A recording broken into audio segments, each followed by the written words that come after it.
YouTube? It's Ryan from Riding in Style. And I'm coming to you tonight from Reno. I'm here on the air show, checking it out this weekend. But I wanted to post a video while I'm here. And so it's a different kind of video.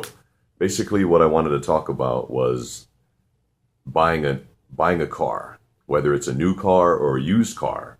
I just wanted to go over some tips on things that I've learned over the years from buying a car. Now, in the last 4 years, I've actually purchased 5 cars from 5 dealerships. 4 of those cars were brand new and 1 car was used, which is the 2015 Charger RT that I have on my channel. The other 4 cars that I have owned were brand new. And so I wanted to go over some of the tips and things that I've learned, and I want to share them with you. And if you're a car salesman, you may want to stop watching now because I may mess up things for future sales. But I'm trying to help out the community out there and trying to save you some money, because things that I've done is I've spent too much money. And now that I think back on it, I wish I could go back and do things over, but you can't. So all you learn to do is live and learn, and then we move on. But what I want to do is prevent you guys from making some of the mistakes that I've made over the years. And so a couple things I want you to consider. If you're going to buy a new car, do your research first. Go online, check out the car, learn about the car. That way, when you do go into a dealership, they'll see that you know what you're talking about. Because what they do, and I've learned this, is they've asked a few feeler questions to see if you really know what you're talking about or if you're somebody that they could manipulate. So do your research. Go on the website. So I bought a 2013 Dodge Charger. What I did was I went on Dodge.com and I did the whole build-in price. So I had the price of the car I wanted and I built it the way I wanted. So when I went to the dealership, the markup based on the price that I had at the Dodge website was about $8,000 more.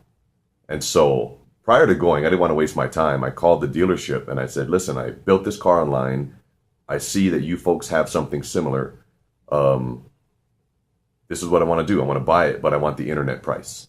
And the sales manager I spoke to said, well, we have to honor that price because you found it online. So that's one way to save yourself some money. Now, they do still haggle. Okay, haggling is part of their wearing you down process, and it can take hours. It gets you to the point you're just like, okay, where do I sign? I just need to get out of here. Don't fall for the haggle. Remember, they want your money. So they will bend. They will bend. But you need to be the one to set the terms, okay? Be prepared to walk. That's another thing. Walk away. They'll let you walk away, but before you reach 2 blocks, your phone will ring and they'll try to work out the deal. Another thing that I learned is this.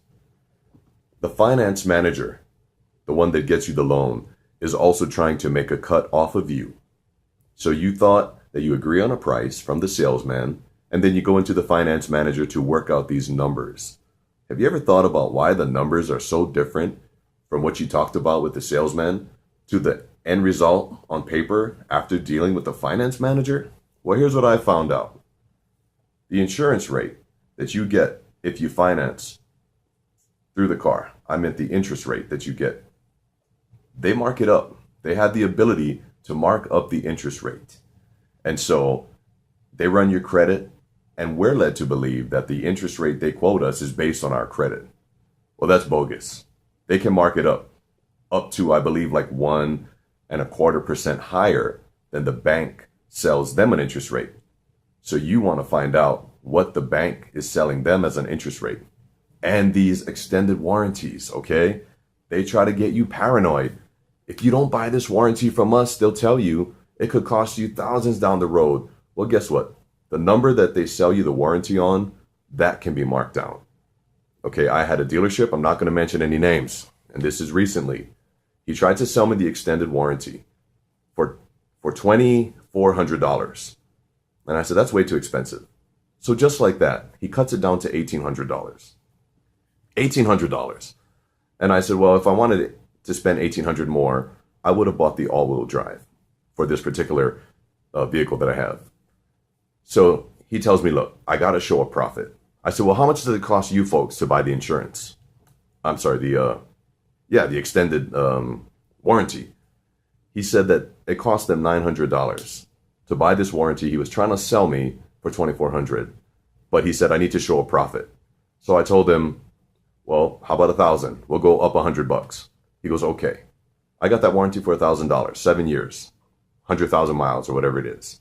So just understand, you sit with the finance manager, you can set the price. Go down on the price on those warranties. And don't forget about the interest rate. Okay, they can mark up the interest rate. So find out how much they're paying for the interest rate. Okay, and the last thing I'll say is if you can wait, which is coming up, wait to the end of the year to buy a vehicle.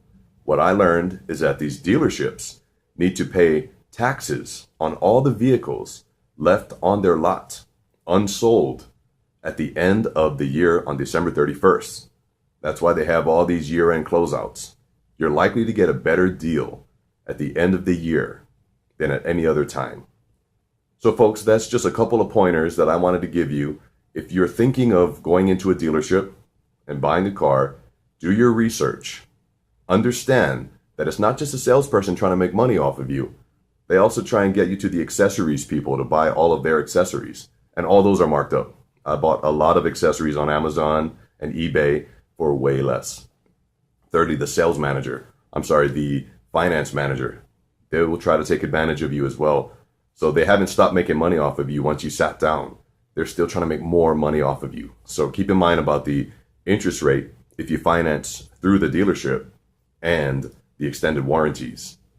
And that's just some of the tips that I want to share with you for those of you thinking of buying a car. Hopefully this helps somebody save some money.